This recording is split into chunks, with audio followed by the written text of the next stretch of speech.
If there was one thing you could do that boosts your reply rates, books you more calls, and speeds up the sales cycle, would you brush it aside? Of course you wouldn't, and yet many sales reps aren't using video in their sales process.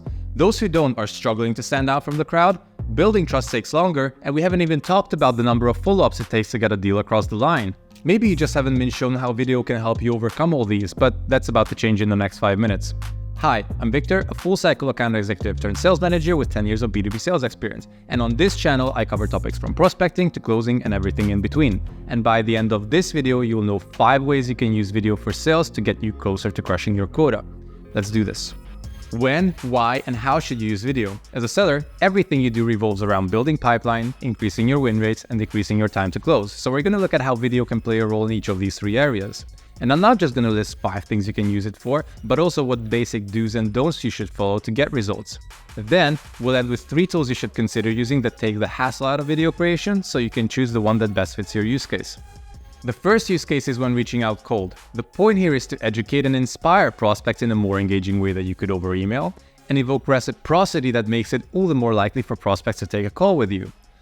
You want to keep these under 1 minute so prospects actually watch the whole thing. You also want to avoid sending video in the first touch. Sounds counterintuitive, right? If videos boost engagement, why on earth would I start with that? The thing is, including attachments, links, and images in your email hurt email deliverability, and you're dead in the water if your emails land in spam.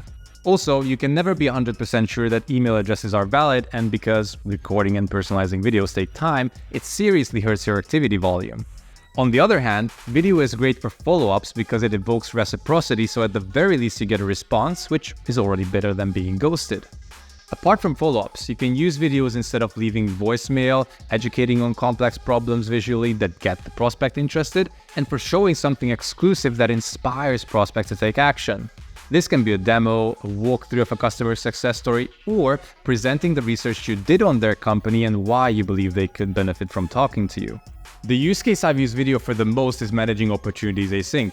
That's with both internal and external stakeholders. See, for enterprise deals especially, you'll meet at least 6 to 12 stakeholders from the buyer's side along the buying journey, all of whom have influence over the deal to a different degree. Add another 5 to 8 internal stakeholders across pre-sales, product, customer success, and leadership who you have to get on the same page with and then stay aligned with during the sales cycle to close the deal successfully. It's impossible to align this many calendars, so multi-threading and async collaboration become your best friends. Using video makes this almost effortless, and there are 3 ways I love doing that. Firstly, for presenting additional context in your call summary while keeping the email body short. This lets you keep the text to an easy-to-skim minimum and then use video to engage them. The added bonus is that you can track prospect engagement. Have they clicked the video? How long have they watched it for? Any sections they rewatched multiple times? Have they left a comment? Have they shared the video with someone who hasn't been involved yet?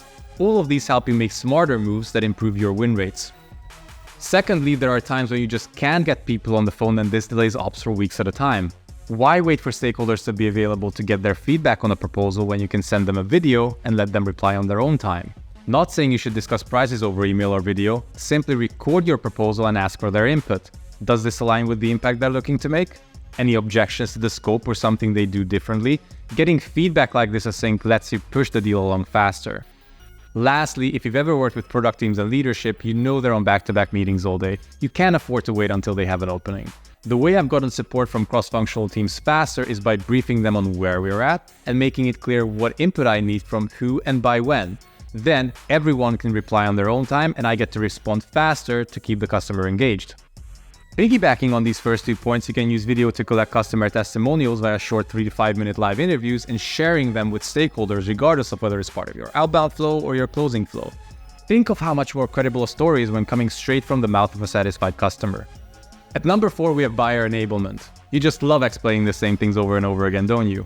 Prospects need guidance on how to use your product and how to make the sale internally, but you end up feeling like a parrot in the process. It's also time that you could be spending creating pipeline.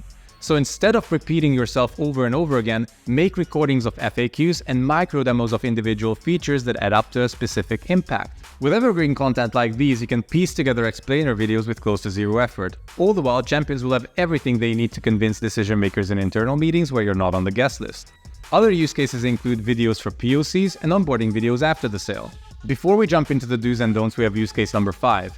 Ever had a misunderstanding with a teammate or customer because of how they perceived your message?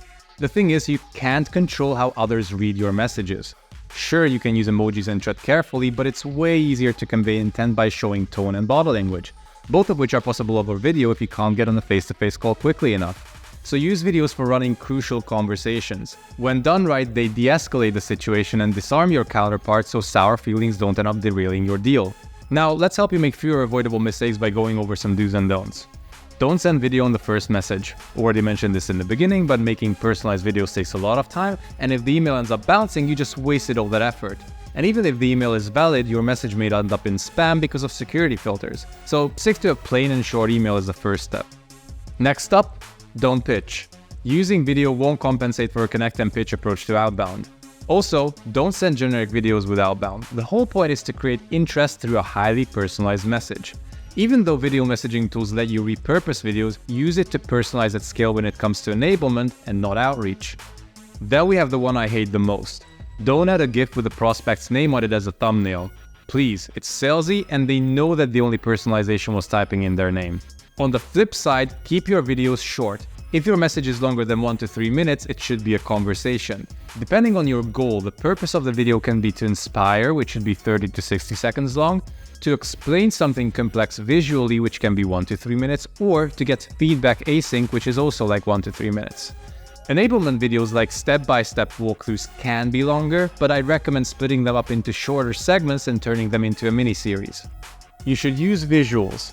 Yes, appearing on video already shows effort from your part, which helps, but if you're not showing something compelling, then you're missing out on an opportunity to intrigue your prospect. And lastly, always add a supporting message that tells the prospect what the video is about so they have a reason to click. Else they'll just ignore and archive it like it's any other message. Now let's talk about tools. What you want out of a good video messaging tool is to make the video creation process easy. You want insights around engagement that help you make smarter and more timely moves, and then to sell faster by working async. Up first we have Loom.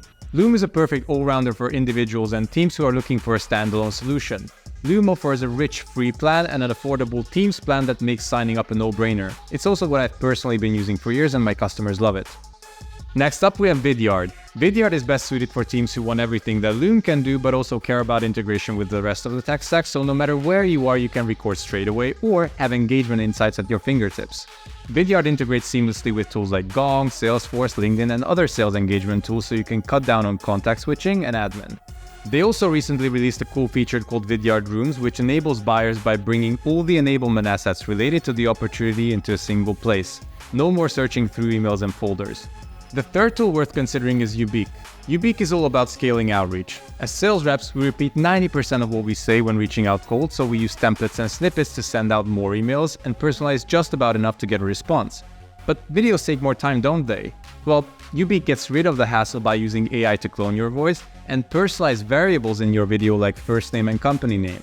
Record once, personalize to hundreds of prospects, and before sending out the video, personalize a cover message to go along with it. That's it for the 3 tools. Let me know in the comments which one you like best.